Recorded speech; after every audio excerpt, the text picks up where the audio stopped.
So good afternoon, everyone. Welcome to this session on SELENON research. So I wanted to introduce myself. I'm Behzad Moghadaszadeh. I'm a researcher at Boston Children's Hospital. And the rest of the team. Hi, I'm Pamela. I'm also at Boston Children's. I'm a postdoc in Alan Begg's lab. And yeah, I primarily focus on SELENON-related myopathy, so I can talk about research all day long. So please ask me as many questions as you want. Hi, thank you for coming. I'm Ester Zito. I'm professor of pharmacology in Milan, and my lab is working on SELENON-related myopathy from 2012. Thank you. Hi, I'm Katheryn Yammine. I'm also from the Beggs lab at Boston Children's Hospital, and I work mostly on developing gene therapies for myopathies. Thank you. So we are going to talk more about the research this afternoon in this session. And there is another session at 4, I believe, in the same room.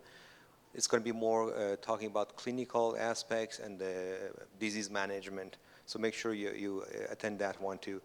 So if you have any kind of clinical question, I would refer you to that session because all of us are PhD and we won't be qualified to answer those questions. Before we start with the research, I would like everybody here to introduce yourselves and tell us a little bit about your background, the story, how you got diagnosed, and what are your expectations of this session today? I want to start with you. Hello, my name is Kelly, and my son is 10. He was diagnosed at 7 with the SELENON mitosis. I said I didn't realize, I just thought he was just behind. He was always, his growth was behind everyone else. And I'm like, oh, I'm not feeding him right, I'm not doing this, I'm not doing that. You know, I blamed it on me like moms do. And anyway, so I finally said, yeah, something's wrong, went to we just had a general physician, and then went to a pediatrician who took one look at him and said, yeah, we're going to send you to the University of Iowa. So his doctor is Dr. Sadeh, who is also here today. And she said, I know, but we're going to do genetic testing and we'll come back. And she was right. She didn't tell me, but yeah, she knew. And there you go. We have a cough-assist, we have a BiPAP machine, we have the pulse ox, and out of all the machines, he hates the pulse ox the worst because it has the largest digital screen, and he fears the numbers. And that's like the easiest machine in the world to have. It doesn't do anything, it just monitors, you know, his oxygen. So that's Liam's, and he's sassy. So there you go, that's Liam's story.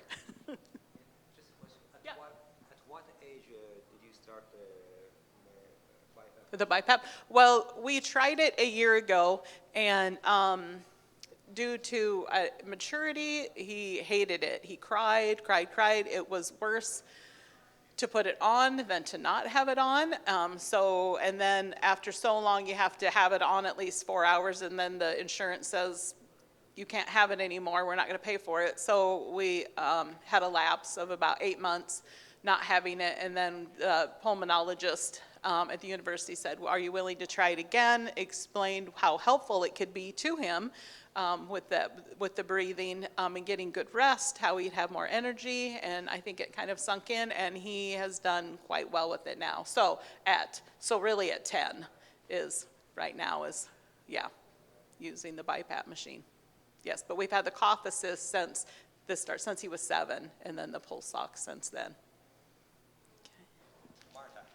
Yes, my name is Marta. I'm from El Salvador. I've been in this country for a little more than 30 years and have 4 children. And the second one is Stephanie, who's 31, was diagnosed at age 13, almost 13. And we had to rush to the hospital 4 days after my tonsillectomy, which was very hard because I wasn't even able to eat or talk. It was hard. And when I got there, found out that she had to be intubated because she couldn't breathe. It wasn't enough, the oxygen that they were giving her, which was not the best plan, but we didn't know her diagnosis. At that time, I did not know anything about genetic, because when she was little, she was weak. She could never run. She never crawled. She could never run. And she tried to jog at school, but everybody kept teasing her. You know, she wasn't strong enough. Teachers didn't understand. I didn't know either. I just told her to do her best, and she was always the last to get, you know, to the end, but it was hard.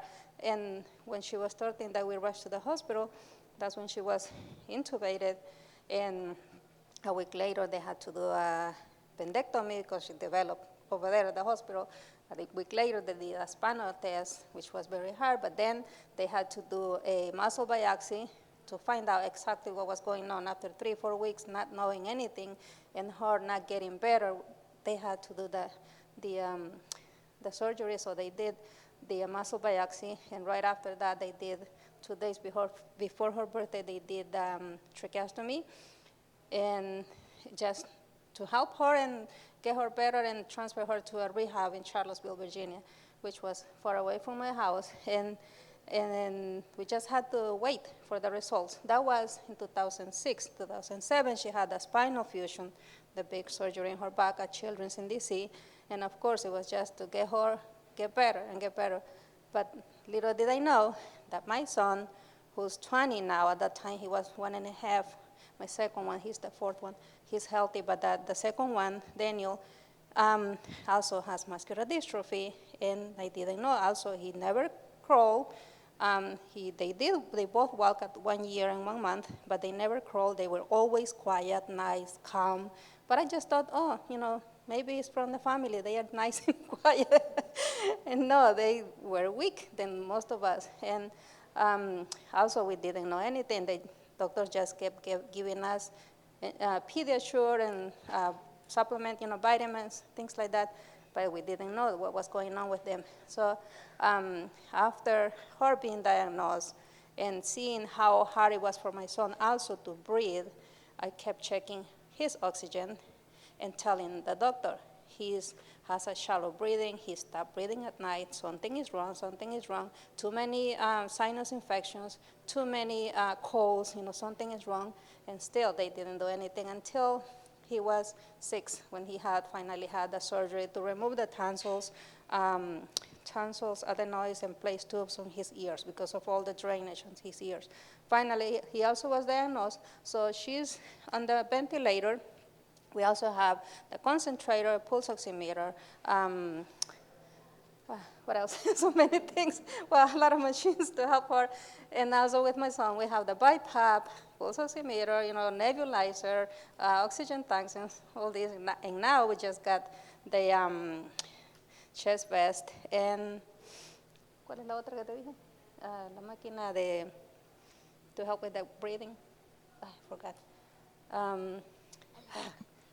La otra máquina pequeña que te dije, con el tubo, to help them cough assist. Yeah, sometimes I forget. But yeah, that's their diagnosis: muscular dystrophy, the kyphosis, scoliosis, central apnea, and I don't know what else. Yeah. Well, she said most of my story.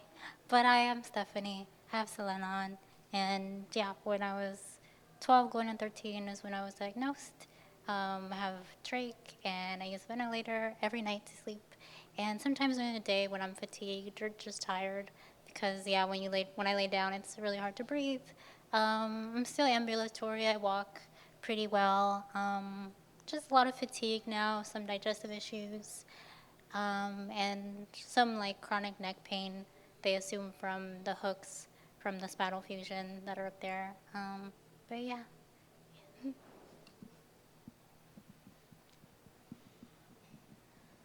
I'm Clayton. I'm Kayson's dad, and we're grateful to be here. And I'm going to hand it off to the boss lady.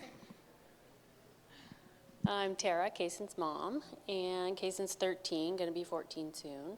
And he was diagnosed when he was 6. So we started different therapies when he was 2 months old. He had a torticollis was the only thing, and it was pretty mild. Nobody was worried about it.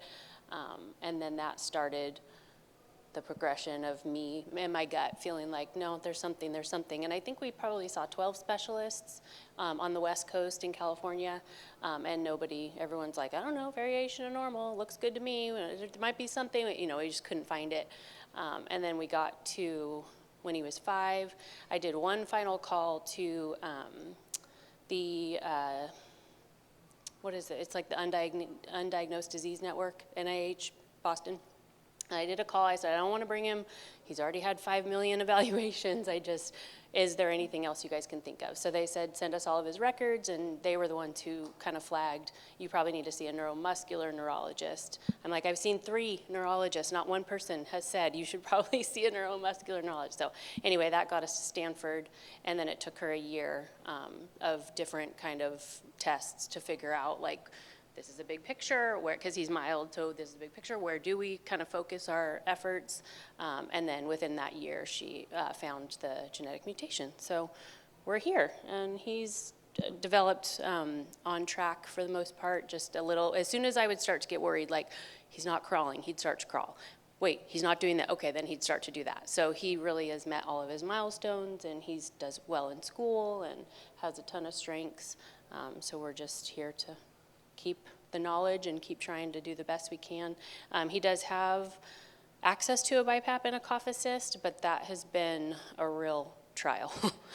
He does not feel benefit. I hope I'm not speaking. You said you wanted me to speak. You're good for me. You'll correct me if I'm wrong? Okay. So he does not feel benefit. He only feels cost. He does not sleep well. He does not feel good. He does not feel any of the benefits. So for him, it is not worth it for him to use those tools. The cough assist, he is usually always able to clear secretions when he coughs. So that has also been like, there's not a wet cough, or when there is, he seems fine. So that has been really hard. And listening to the earlier ones, I'm like, oh, maybe we should be pushing that more. But I also have to listen to him because he really is very smart, very bright, knows his body the most. And I know we're just kind of learning what we're learning. So that's been challenging to try to figure out which things to push and which to respect what he is saying. This isn't working for me, I don't like it, I'm not getting benefit.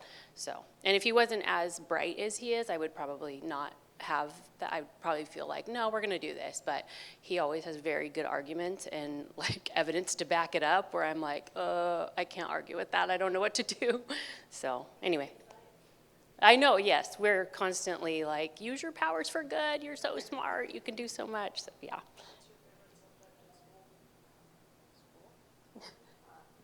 What's your favorite subject?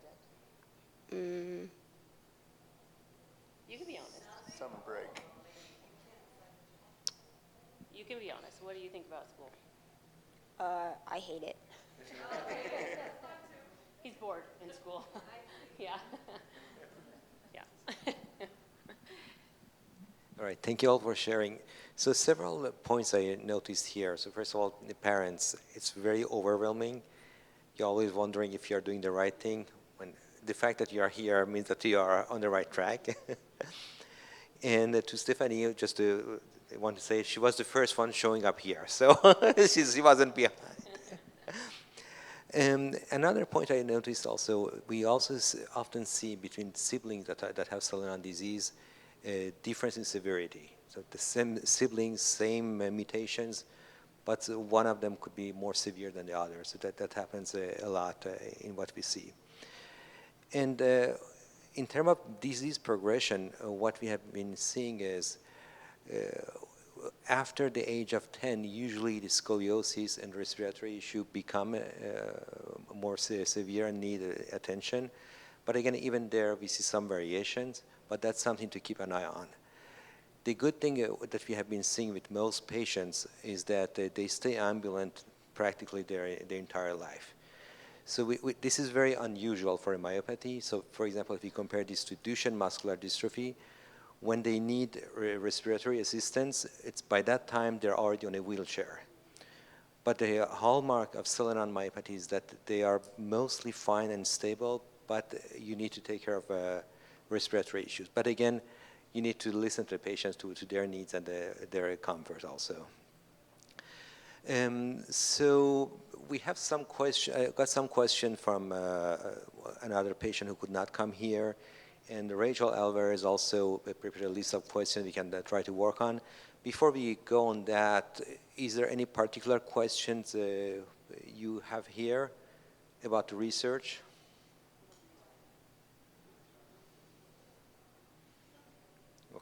let me just put on, oh yeah, go ahead. Are there any trial studies that we can register for? And, How do we find that? How do we? okay. Yeah, let me put that on screen, some of the questions we had also before. Oh, it went off. Oh, it's my screen, sorry.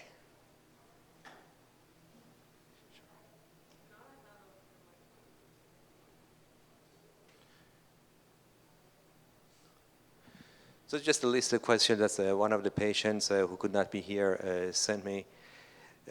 So one of the first one is, has there been any development in gene therapy? So that's one I can answer myself because that's the main thing I'm working on.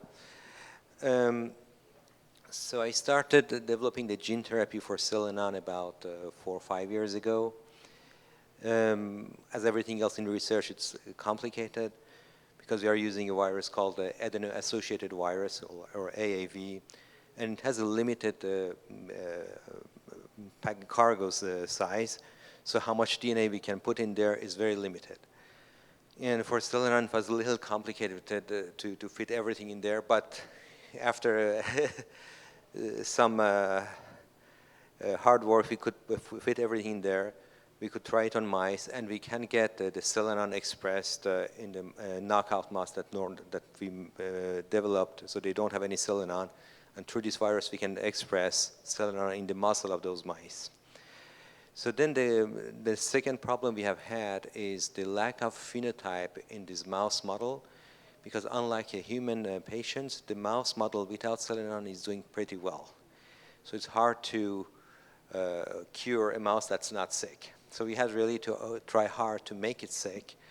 So for that, we injected them with a toxin that injures their muscle, and then we wait for their muscle to be regenerated. And we observed that the mouse without SELENON could not regenerate as well as a normal mouse.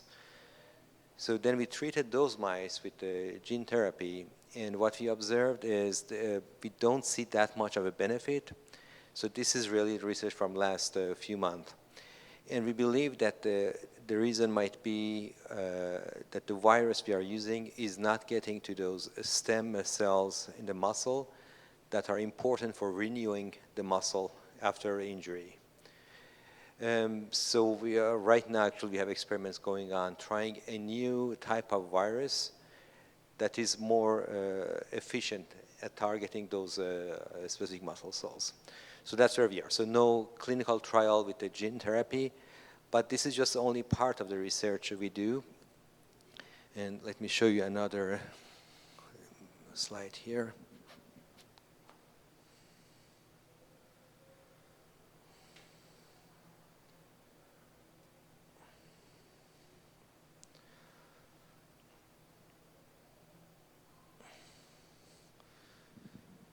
So we typically, this is valid for any kind of genetic disease. So we need models. So it can be cellular model, zebrafish model, mouse model, or some ex vivo muscle, which consists of taking some muscle from mouse and study it ex vivo. So the advantage of the cellular models is that you can use that for high throughput drug screening. But for that, again, we had to develop some cells that lack SELENON and see how it shows up in the cells. So it could show up in different ways, like the changes in the survival of the cells, the way they grow, the way they differentiate into muscle. So that's something that Pamela is working on actively, and she can tell you a few words about that.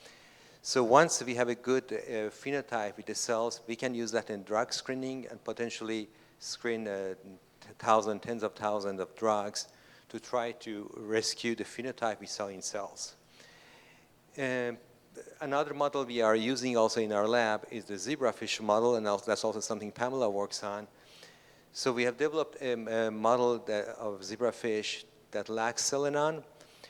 It does have some mild phenotype, not as nice as what we were expecting, but that's something that can be useful. And obviously the mouse model I just told you.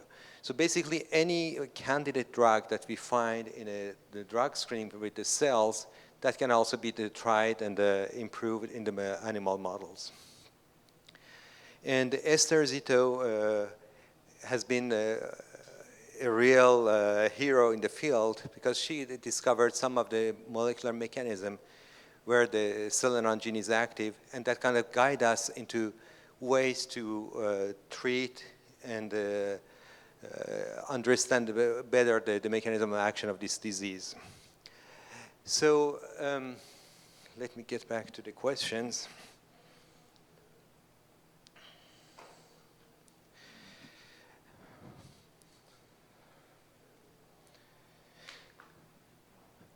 So the first question that you asked also, are there any clinical trials going on?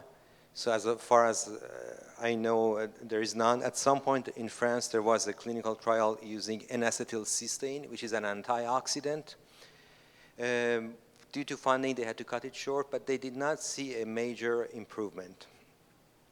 Do you want to mention anything else with clinical trials, Esther? Regarding TUDCA, so we have seen that this TUDCA improves the phenotype of mice, the diaphragmatic function of diaphragm, as well as improves the bioenergetics of cells from patient. So we believe that TUDCA can do something.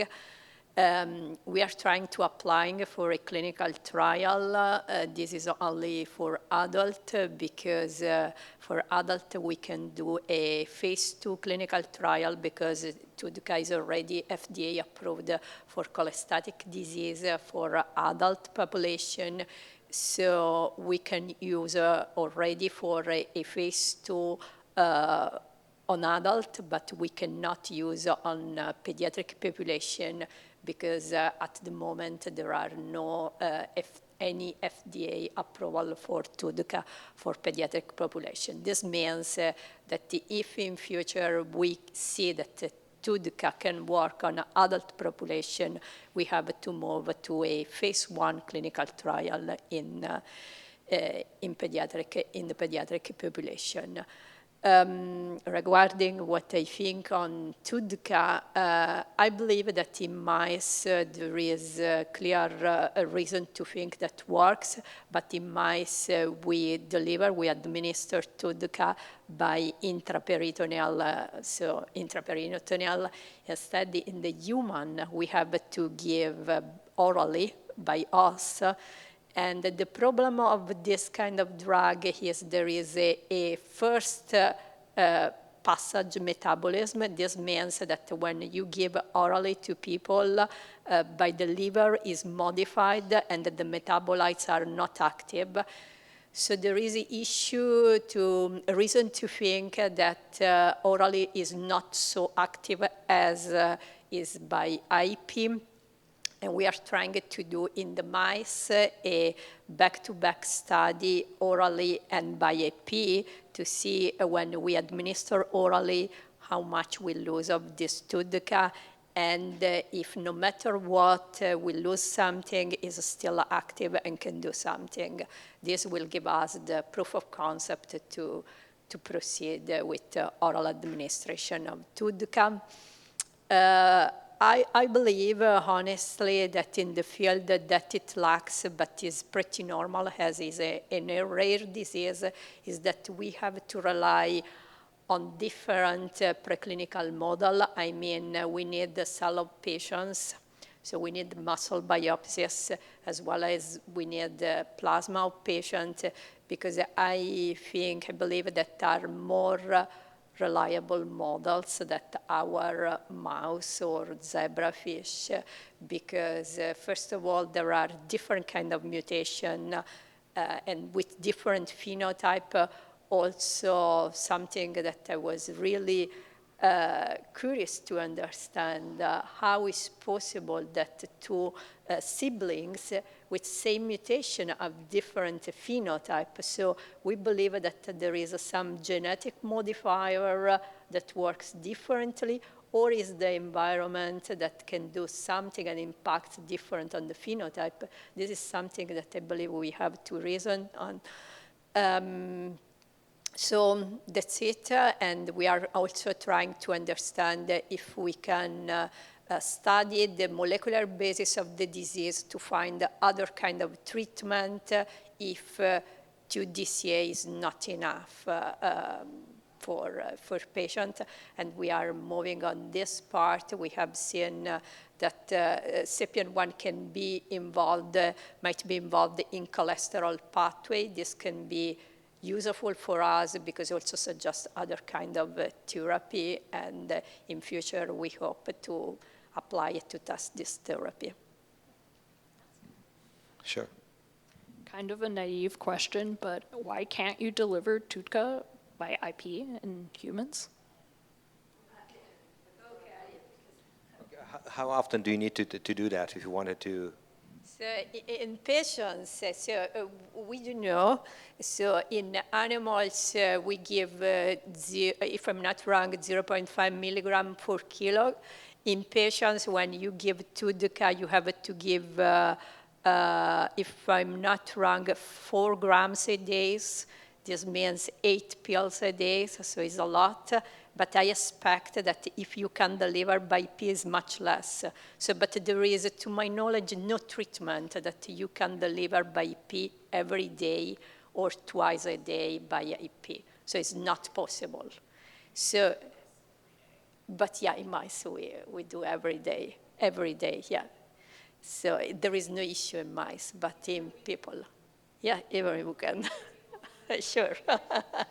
Sure. When we started the treatment, we have to give every day. So the half-life is quite long, but it's 12 hours. So you have to give every day, right? Yeah, right. So I know also that there are companies now, startups, that are trying to deliver, to set up derivative of TUDCA that are not sensitive to the first passage metabolism. So this gives the hope that we can administer this derivative by orally without any problems. Let's see. So the last question I have on this screen is that, yeah, people have heard about TUDCA, and since it's available over the counter, they're wondering if it's a good idea to take it and what dosage. So based on what you say, either you have to take a huge dose to get any effect, or?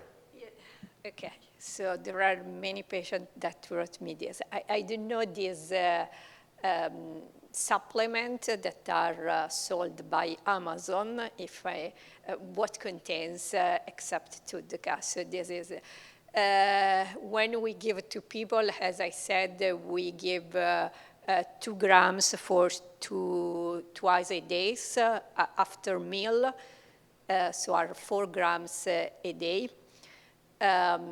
So I don't know if are safe, if there is something in this supplement. So this is the first concern that I have. I believe that regarding TUDCA, there is a long, so it's a drug with an outstanding safety profile. So is FDA approved for cholestatic disease. There is no issue when people take this drug, so I believe that is very safe.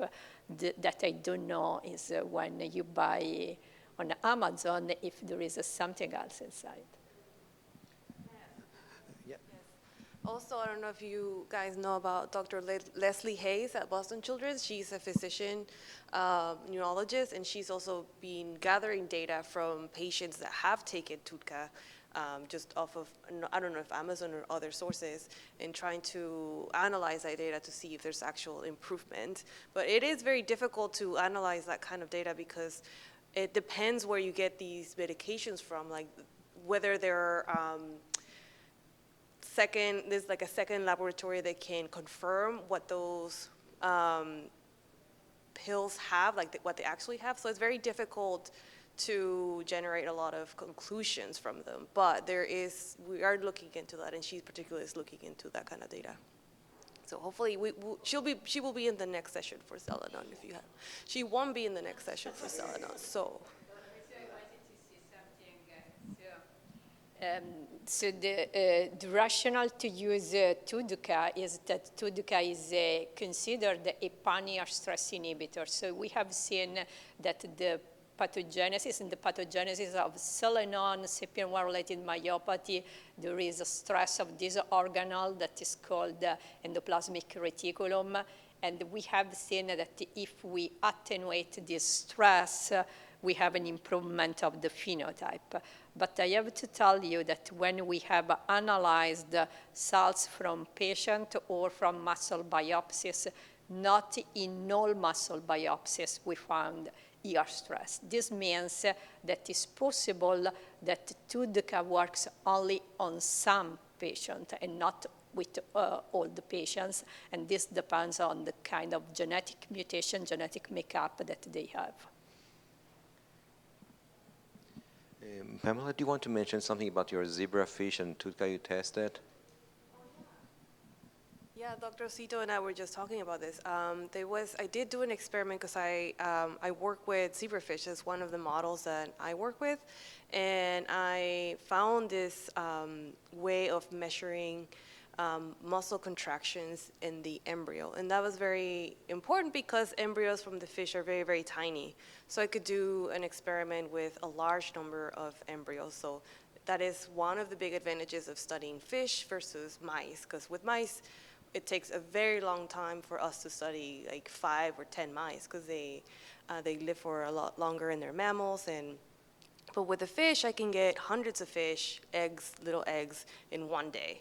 And I can study them, and I can just put them in a particular drug as long as the drug is water soluble, and then I can just kind of like leave them there and have a big group that has the drug and a big group that doesn't have the drug, and then study them all that survive the next day. So this is an experiment that I put the fish in TUDCA, and then these fish didn't have SELENON, or they had mutation that completely ablated the presence of the selenoprotein in the fish. And I did find that although like we talked before, the way that our animals get sick is a lot more milder, if at all, in our animal models. So I was able to see that without TUDCA, the little embryos were not contracting as well. And then when I put them in TUDCA, they seem to be doing just as well as the fish that did have SELENON. So that's something that I was able to show in the fish.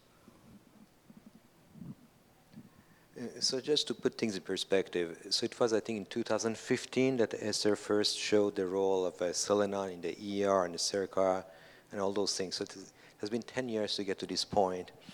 So now we have a target that kind of works in mouse and in fish, but now at this point we are having issues with it, delivering it, manufacturing, delivering it to the right place.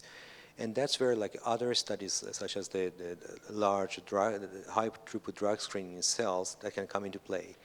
So we can look at things in a different way, and some of the molecules that we identify might work in the same way as TUDCA, but that might be a little easier to deliver and do the same thing.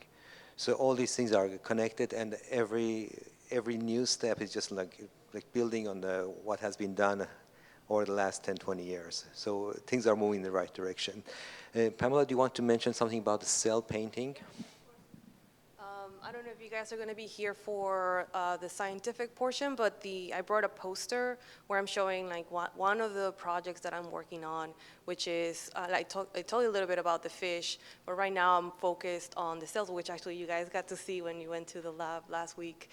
So I am working on this project, and this is great practice so that I can talk and do in my poster, so thank you all for being here.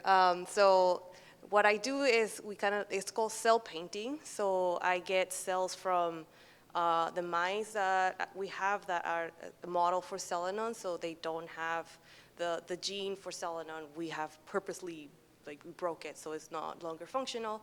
And then we have our mouse that is our control. So I get cells from those animals, from the muscle, and then this technique called cell painting, where I put 5 different colors in the cells that will stain for different organelles, like Dr. Zito was mentioning the ER, for example, which is very important in terms of SELENON myopathy and the mechanism of action that she's she's been able to show. So we get to see how the cells look like, kind of like inside, like we see the mitochondria, we see the nucleus in different colors, and it's very, very beautiful. I hope that you maybe can come see my poster, and I can show you the pictures. But the important part is that after I get tons of pictures of tons of cells, that we can analyze the differences between the shapes and the positioning of those organelles, so inside of the cells where the nucleus is and where the other, like mitochondria or ER are. So I'm able to do a type of deep phenotyping, so look very meticulously at the differences in the cells, because we haven't been able to see differences in the animals, but if we get really, really, really close, it's a lot more sensitive. So in that way, I have been able to find differences in the cells. So using that technique, I can test, we will test many cells, many drugs, because I can fit those cells in a very small well, so I can put in a plate that's kind of like the size of my hand, I can test 384 different drugs. So the goal will be to, after confirming all of these results, to test thousands of drugs and then being able to identify one that makes the cells look like the control cells. I hope that made sense. I don't know if you have any questions. Maybe I went too fast. Please. Okay, so the first thing that is not clear, so you do this on cell of patients or animal model?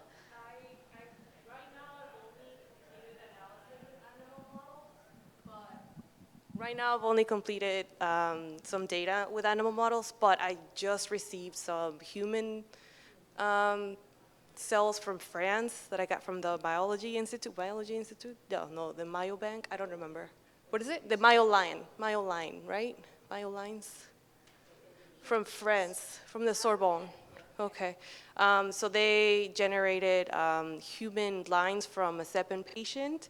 And I received these cells last week. So the next step in this project will be to translate it into human cells, because if we're going to test drugs, we will want it to be in human cells, yeah. I have a curiosity. So in the animal model, you see some difference in the organelle spacing so if you compare the animal, I don't know, SEPN1 knockout with wild type? I would love for you to visit my poster, yes. I brought that data for the first time. It's right out of the oven. Yeah, I see some differences in mitochondria as expected. I see differences. The spacing, I haven't found that. And so I've been looking at cells that are muscle cells, but there's something that we do for us to keep working with a cell. If you extract a cell and then you keep growing it, it will eventually die. So we do something inside that's called immortalization. So it's basically kind of like we make them not know that they're so old that they will commit apoptosis. I don't know if that makes sense. So, but the cell, you can imagine, is very artificial. So I have done it in those type of cells. So, and then I've done it in cells that I just extracted from the muscle directly. So in those cells, I have found differences in where the mitochondria is located within the space of the cell. So also I have found differences in the nucleus, which is very, very interesting. I have a theory.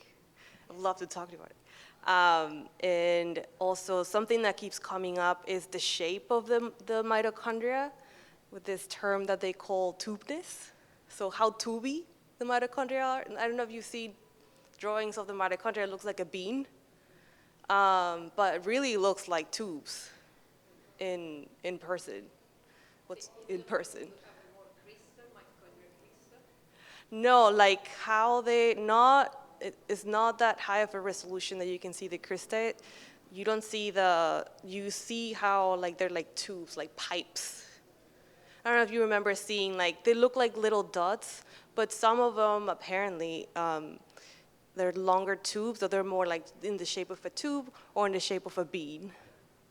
This is what I'm imagining, because a lot of this, I can't really see it with my eyes. The computer helps me analyze that. So it's a very sensitive, highly analytical way of looking at these images that we can't really analyze that with our own eyes. So still trying to make sense of what all of this looks, what all of this means, but we have seen those differences.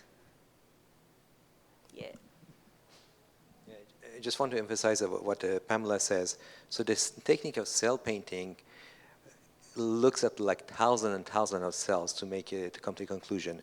So if you look under a microscope, like a normal cell and a SELENON deficient cell, you might say, oh, maybe there is that much distance between mitochondria and nucleus in this cell, and the distance is different in this cell. Your eyes can compare like two cells. But with this technique, you can just compare like thousands of cells and look at not just one aspect of it, but I think there are over 6,000 different aspects that it can analyze and tell you what's different between the normal cell and the SELENON deficient cell. So it's a very powerful method. So once we see differences, then we can use those differences in a large drug screen. So that's the goal. I would like, so these are, I think we answered most of the question on the other slide from the other patients. So there are some questions that Rachel Alvarez put us for there to keep the conversation going. So one is what are reasonable expectations for improved function from an interventional treatment based on what we currently know? How might those expectations differ based on the age of affected individuals, symptom severity, and the treatment target? It's a very good question. So the age of treatment, that's something that always come back. And when it comes to gene therapy, for example, I always wonder how could that benefit patients, like especially older patients when you already have severe scoliosis. I don't obviously expect gene therapy to reverse that. You're past that. But SELENON probably does more than one thing, and I think its involvement in metabolism and energy production can have an effect. So the weakness and the lack of energy that we see in some patients, I think with gene therapy, possibly that could work.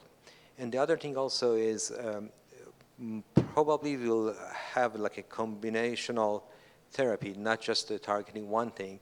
So it could be a combination of gene therapy, for example, and something like TUDCA to attack the problem from different angles. Do you want to add anything to that, Esther? No, honestly, that I do not understand at which stage we have to start the treatment, because I do not know if TUDCA, TUDCA, or also NAC, the N-acetylcysteine, can act and do something when you don't have already a degeneration. So in other words, they work to prevent the phenotype, the defect, and they not cure, so they cannot rescue. This is something that clearly I do not know, but I think, yeah, that they can prevent the phenotype rather than cure. The next question is, what steps do we still need to complete to become clinical trial ready? So that's a tough one, mostly because this is a very rare disease. And there are lots of patients out there that have not been diagnosed. So I think the first step is to really get more patients diagnosed, to have a bigger group of patients advocating for these kind of therapies. Because as you can imagine, for big pharmaceutical companies, they are not ready to invest for like 200, 500 patients in the world. And so our goal at this point in academic labs is really to kind of de-risk things as much as possible for the companies, to show the research, show the targets, to make it a little easier for them to get there. And another thing we do in parallel, and Leslie Hayes, who was supposed to be here in the next session but can't be here, she's also trying to actively recruit more patients. So we are really looking at other departments in neurology, orthopedics, trying to find any patients who might not get the diagnosis directly for SELENON, but there could possibly be patients in this group. Try to recruit more and more of those patients to get us a little closer. Anything else? Does anybody have any questions on that or comment? Yeah? Okay, I want to, can I? Okay, I want to back the truck up. Okay, so if you could just, and I'm sure I should know this, and I think I kind of know, but like the SELENON gene, that's what's wacky, that's what we've got going on. Is it that it doesn't know to tell the body what to do with protein to convert it to muscle? Do I kind of have it? What, you tell me, please. Yeah, so what's going on is that we all have the SELENON gene, but some people unfortunately have mutations that make that gene not function. So the gene is what tells the cell what proteins to make. So we go from gene to protein. And if the gene is not able to tell the cell to make selenoprotein N, which is what the protein that SELENON makes, then selenoprotein N is not able to be made or is made non-functionally, it's broken. It's kind of like if you have a blender and it's just broken and it cannot blend, and you keep trying to blend something, but it has no knives or something like that. So, but then you have an instructions manual that is just, you can't repair it because your instructions manual, when in this case will be the gene, you don't have the information. So when we do something like gene therapy, we're delivering that information to the cell so that the cell can read this manual and be like, oh, this is how I make selenoprotein N, thank you. And then starts making selenoprotein N, and then the cell is like, okay, now I can function properly. Now my blender works properly. This is exactly what Behzad is doing, and yeah, and he has been able to show that when he delivers this gene using the virus that he's using, that the cells in the mouse can make selenoprotein N. So everything's working fine. The problem that we have is that because our mice don't get sick, we can't show that it is helping the disease because we don't have a disease animal. So this has been a huge challenge in the field that the small animals don't get sick as we would expect. So, but in terms of being able to deliver it to the cells, to the muscle, that he has shown that he can do. Yeah. Another question. Okay. So since that, I get that, and with the muscles, then why or how is it related to? Because then also your spine and your lungs, and I understand, and like my son's neck is very weak. So, I mean, is it just because of the muscle weakness that's why it's affecting his spine or could affect his spine? And what's the percentage that anyone with SELENON will eventually get scoliosis? What's the percentage? So let me show you a few slides and can make it a little easier.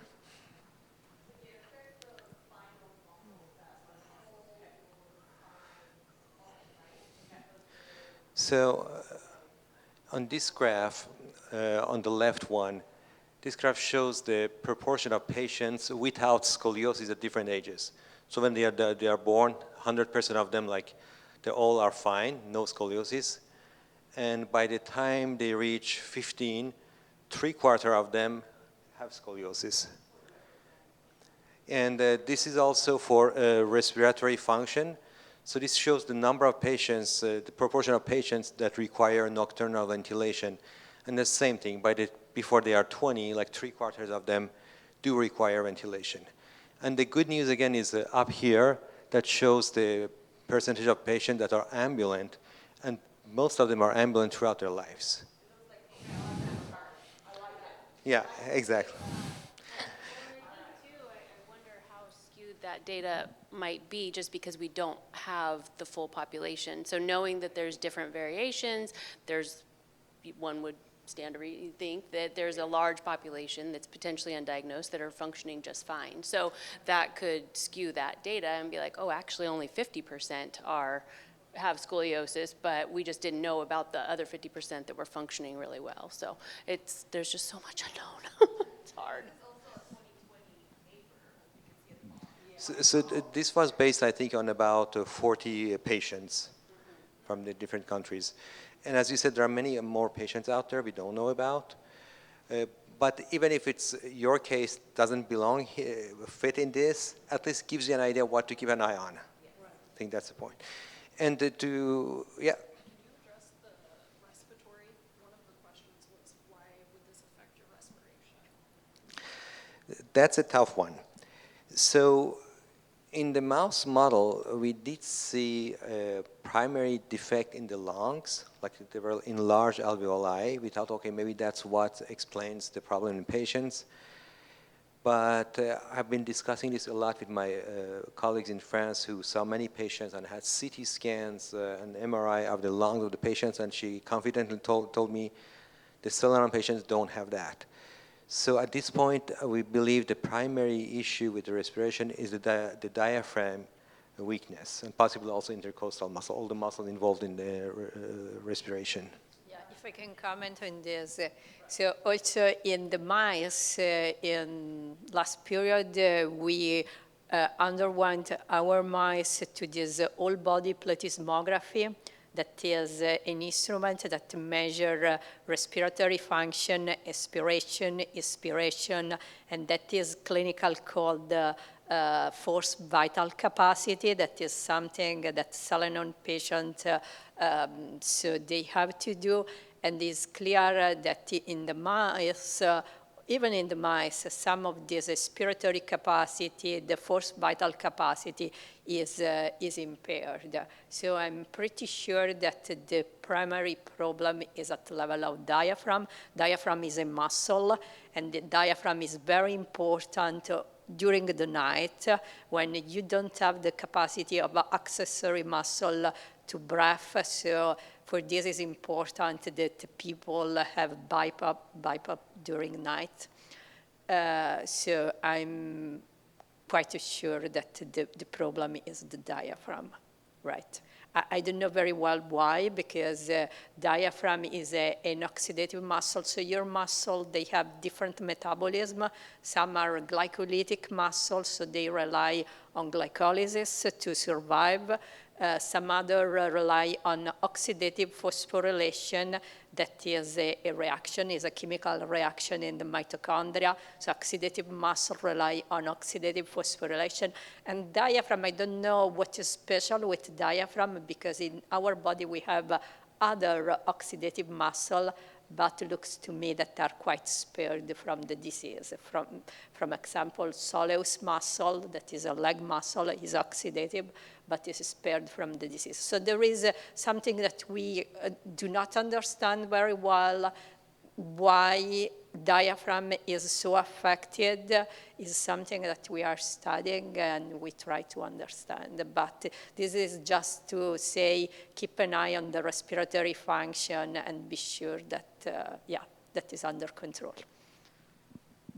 One thing about the diaphragm also, when we look at, so not all genes are active at all time. So that's what makes the different tissues specific. Like the genes that are expressed, let's say in your liver and your muscles are not, some of them are the same, but many of them are very different.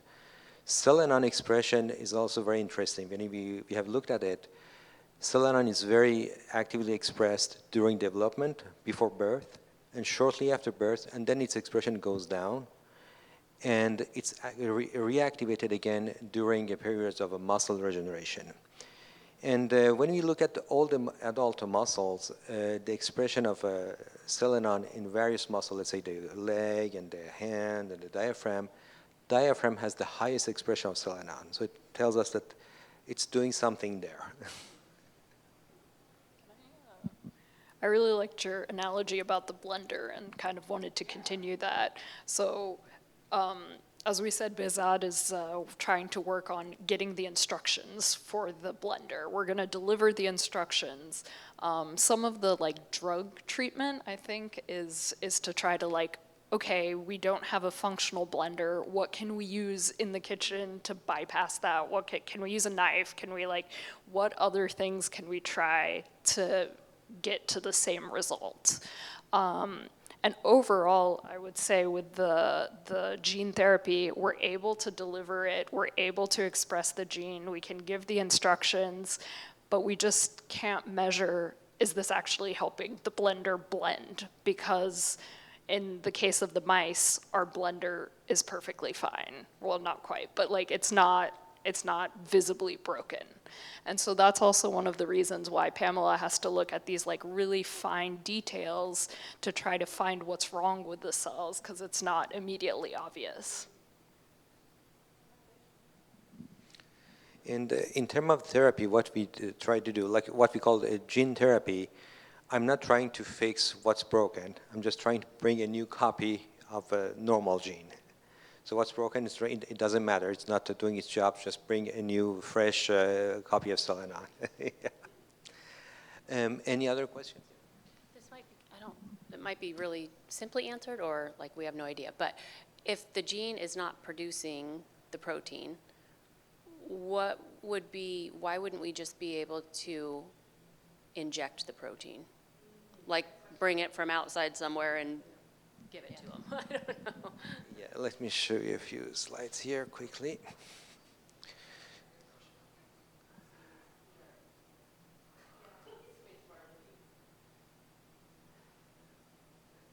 So this is just a general way of showing things. So the DNA is in the nucleus of all your cells. So all the cells have the same DNA. And all the part of the DNA is what we call genes. So like 2% of your entire DNA codes for actually genes, and those genes can code for proteins. So the DNA stays in the nucleus of the cell, and a copy of just the portion of genes can be transcribed into another molecule called RNA, which is very similar to DNA. And the RNA comes out of the nucleus in the cytoplasm of the cells, and that's the code from the RNA is used to make the DNA. So the sequence of the DNA, as you heard, is just A, C, G, T bases, and the RNA is almost the same thing, just the T is replaced by a U. And 3 letters of the RNA can form the code for one amino acid. An amino acid is what is composing your protein. And what happens when you have mutations? Oh, sorry, this is just to show you the genetic code. So this is the beginning of this SELENON mRNA sequence. So the AUG, for example, codes for the amino acid methionine, and so on. So use that code to make the protein, selenoprotein N. And when a mutation, you can actually compare this to a grammar. So if I use like words that are only 3 base, like the fat cat ate the big cat, so the letters are the DNA nucleotides, and the words are the amino acids. And the whole thing, the whole sentence is the functional protein. And when you have a mutation, like for example in this sentence, instead of the if you delete the E from the fat cat, we get a complete nonsense. So this is going to be a non-functional protein. Same thing if you add a letter, it's going to shift things the other way.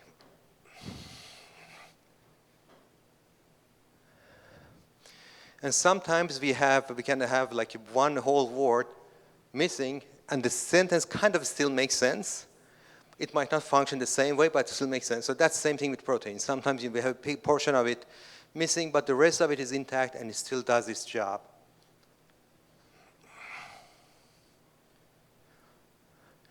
And sometimes we can completely change just by we can have the most of it, but completely change the meaning of the sentence. And that's something we call the gain of function. So a protein does something completely different by just a small change. And this is the list of all the mutations that have been found in the SELENON gene. So the big blue parts are the exons, which are the coding sequence. The lines are the introns that don't code for protein. So we have all these different mutations that affect the coding of the protein. And some of them, sometimes you have a deletion here and just the rest of it is completely gone. Sometimes you have just a tiny change, just one amino acid that's changed and it's still affecting the function. And usually from what we haven't had a perfect correlation between the mutation patient get and the clinical presentations. In general, when you have just one amino acid that's changed, usually it tends to be milder than someone who doesn't have any protein, but there is no absolute rule there. Any question about that? I wanted to get back, well, jump to the point, if you're okay with that, of like, why can't we just deliver the protein? A lot of reasons. One is we're not really good at getting proteins inside of cells. We've really figured out how to deliver DNA with proteins. Most of the time it's really hard to get them into the cell. You need some sort of transporter. Another issue is you would have to deliver it systemically. So just like you were saying about the TUDCA, like you would need to inject it every day. We would need to do the same with the protein and like in every muscle.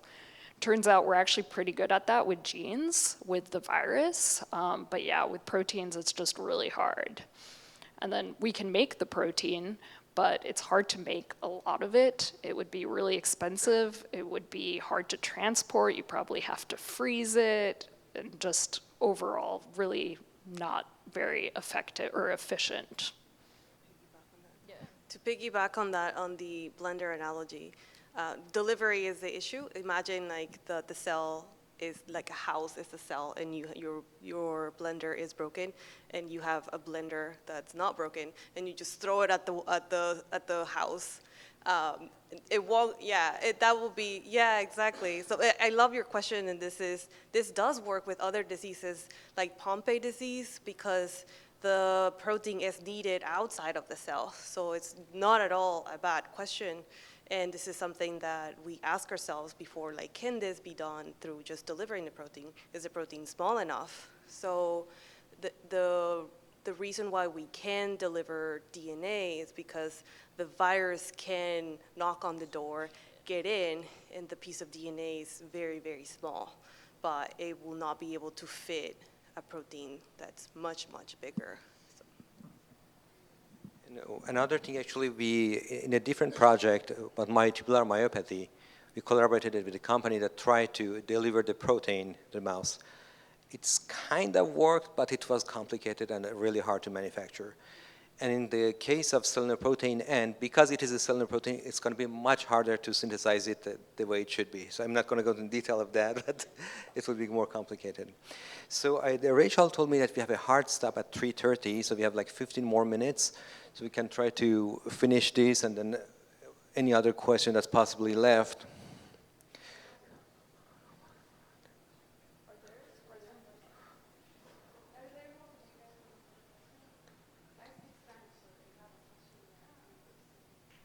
Any questions? So any question that comes to you later on, you can find us anywhere, anytime, or even later on after the conference, send us an email. Absolutely no problem. We're always happy to answer anything we can.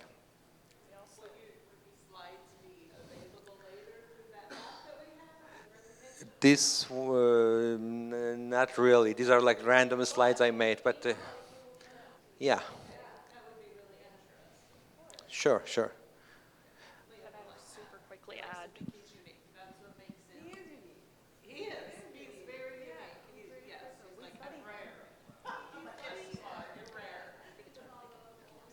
Thank you. Okay, 2 more questions from the peanut gallery. So Kaysen's question was why, or could, maybe just for discussion, could you have like an insulin pump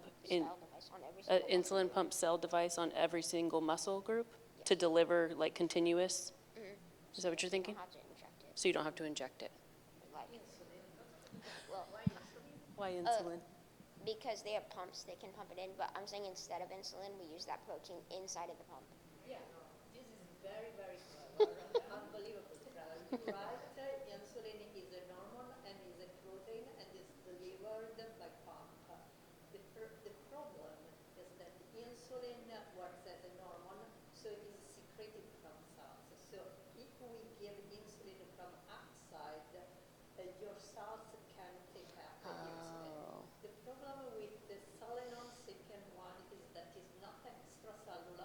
So it's not secreted, but it is inside the membrane of this organelle that we call endoplasmic reticulum. So there is no chance that when we give this SEPIAN1 SELENON from outside, your cell can take Take it in. taken up and correct position inside the cell. But this is unbelievable smart.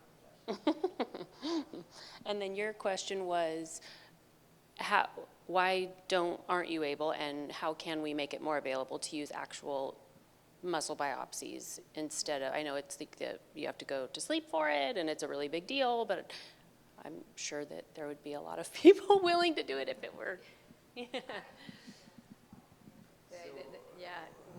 I'm just consult with wherever you are enrolled. If you are enrolled in Beg's lab or other patients who are enrolled in Europe, we have our good colleague in France, and I don't know, Esther, do you have any enrollment for patients for muscle biopsies? So I'm trying to apply for a trial, and I will ask from adult population and muscle biopsies at the beginning, at the end of the trial.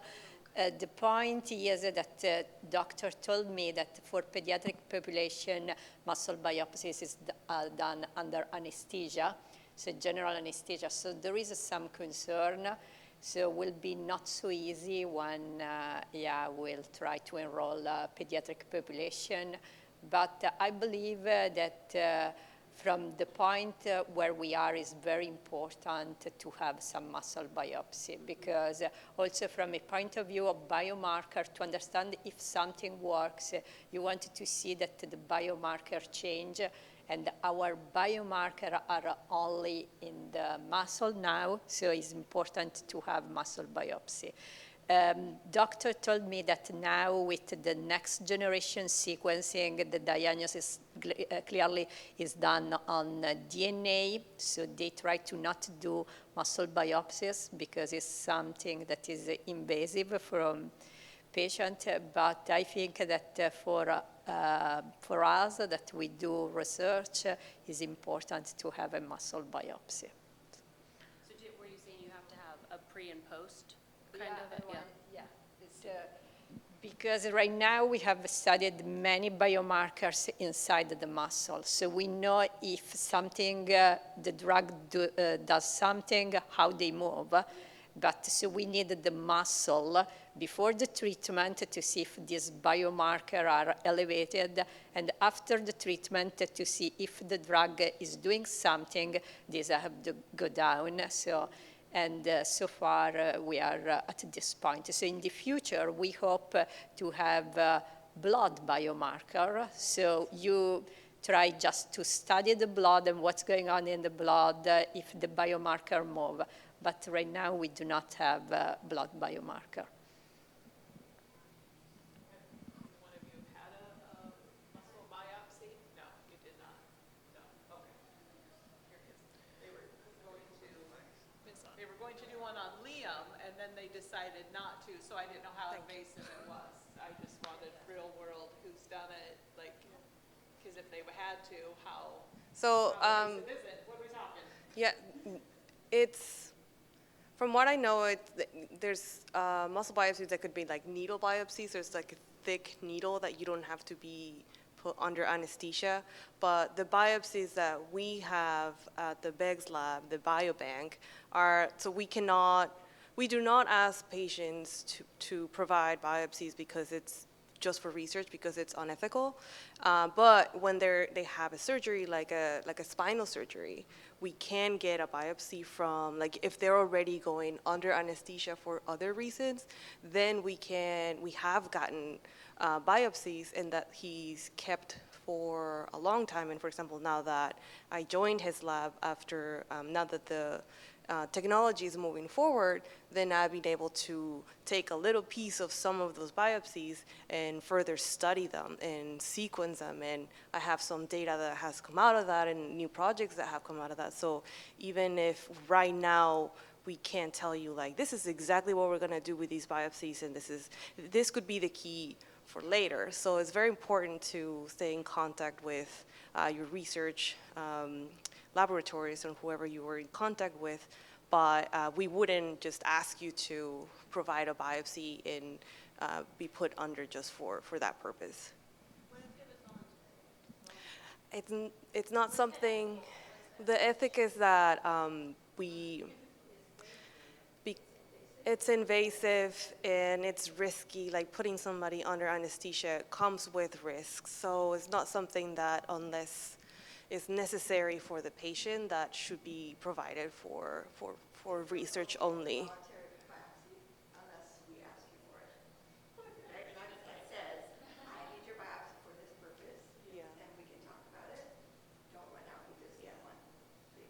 Oh, for sure, and yeah. I was already in the hospital. I don't know for which surgery I was undergoing, if it was the appendectomy or the trach one. So I already went under surgery, and they have a 3-inch scar on my arm where they took out the muscle biopsy. So I was already undergoing something, like you said. That's when they took it out, yeah. Yeah, it's a 3-inch scar on my arm, yeah.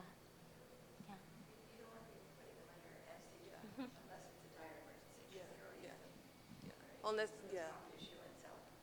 Absolutely. Unless it's a needle biopsy, which that's only very, very little piece of muscle. So there's also like how much can we do with that? And yeah, exactly. If we can, it's very little, but like if there's something that we can tell you, if we need it to create this new therapeutic, then maybe the protocol could change. But as of right now, then nothing is like that yet. Stay tuned.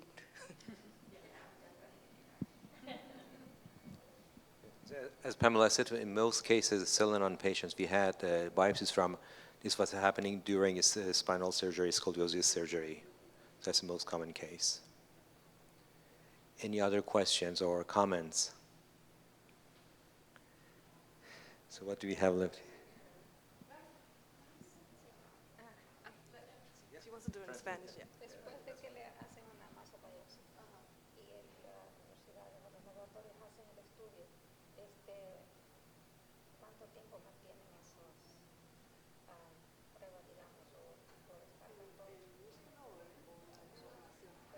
So her question was like, after we get this biopsy in our research labs, how long do we keep these muscles for and the data?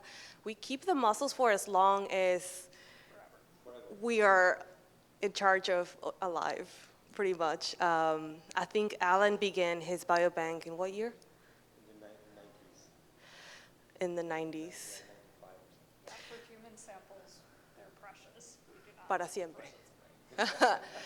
Son muy valiosos, entonces no nos queda todo el tiempo que se necesite. And the data as well, the objective is to make the data public. It's de-identified, so no information about the patients or the families will be published ever. But the data and what we learn from the data, the objective that we have as academics that work at universities is to publish it so that everybody can learn from it, and that anybody, industry, academia, anybody, patients, parents, can have access to it. And anybody can solve these problems, right? Like, we all need to do it together, yeah. Yeah. Here's a plug for working in the Beggs lab over the summer. So the muscle biopsies are the most precious thing in our lab. So we have a negative 80 freezer, so everything is stored there, and that's connected to a backup liquid nitrogen tank. In case the freezer fails, the liquid nitrogen is pumped in, and we get a call right away from the hospital because it's on alarm. So I've been to the lab sometimes, in a weekend at midnight because one of the freezers was failing, so we just rushed there to make sure we transferred everything to backup freezers. So that's something we really take care of. Anything else? What else do we have here? Even if it's like very basic, like don't feel like any questions you have are too basic. Like nothing is too basic. We just do this all the time, so maybe we're being a little fast, but. If you guys had a wish list of anything you would need, what would it be? What's that? Muscle. For me. Can I tell you something? So actually, I'm also interested to the plasma. That is something very easy. It's just blood, and then the doctor will prepare the plasma. So yeah, I don't know how then I move, but I want to try to find if one of the protein that I suspect is found in the plasma of patients. This will be very important because this means that you have a biomarker in the plasma. So this means that patients do not have to undergo something invasive as a muscle biopsy. So if we want, we can organize. Now we're trying to collecting, at least in Italy, plasma from patients. Another easy thing that we haven't done that for SELENON, but in other cases we have been doing it. A colleague of ours, his specialty is gathering the urine from patients, and that carries a little bit of the bladder cells, and he has ways to transform those bladder cells into muscle cells. So that works very well actually for cardiac cells. For skeletal muscle, it's a little harder, but that's something we can do, and that's very nice for some of the study we do. But we haven't started that on SELENON yet, but that's something we might do in the future. Well, by wish list, did you mean like a machine or? Can I? Whatever it is. One of my answers is, like, I guess just good communication between the teams, because one thing that can happen if a biopsy is not preserved right, it's pretty much useless to us. So making sure that, you know, the research team is informed, the surgeons are informed, everybody handling it in the middle knows what they should be doing, so it doesn't end up in some person's freezer for 10 years because they don't know what it was.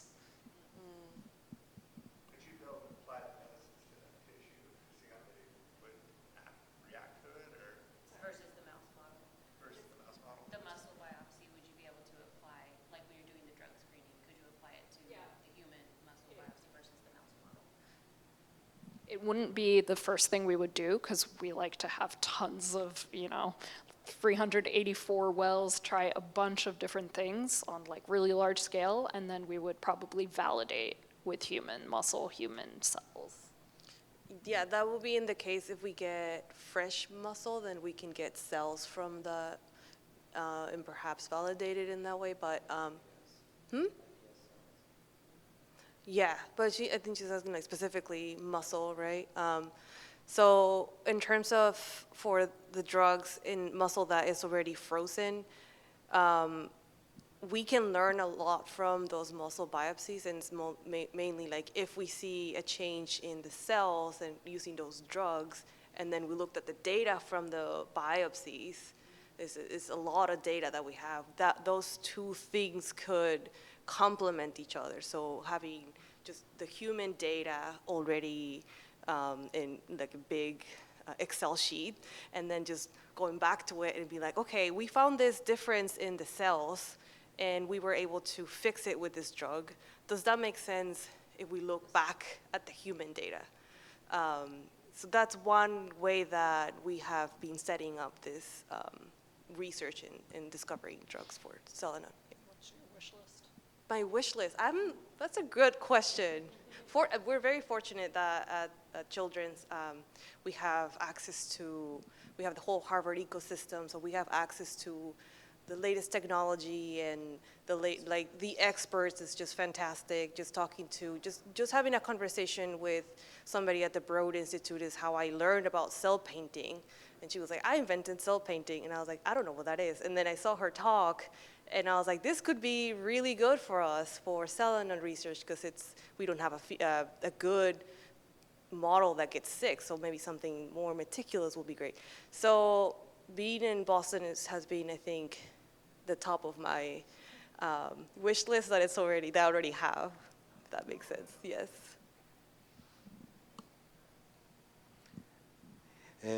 As I said before, after this conversation, feel free to connect with any of us at any time during the conference, or even by email or phone after the conference. We are always available. And if you have no more questions, we can stop here. And I think at 4 we have the clinical sessions here. Yes, it is. It will be in this room. Yeah. Thank you very much.